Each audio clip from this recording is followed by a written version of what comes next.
Готовим сегодня бишбармак, говядина, косы и горошек.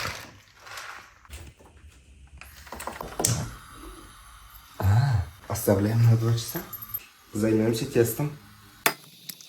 Брел и кео оставляем на полчаса.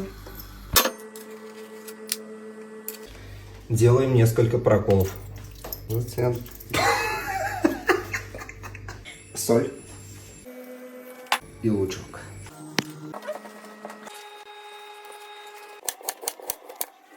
Ну хорошо же.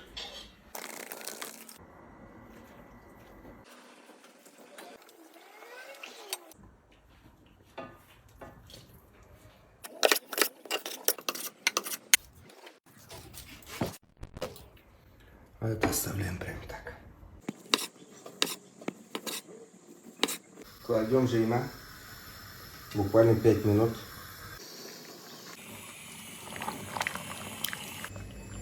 По традиции.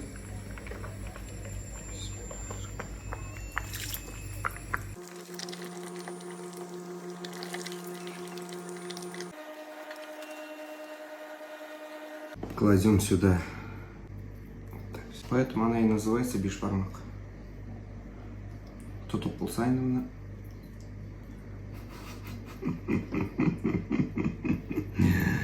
Бисмиллахи рахмани рахим.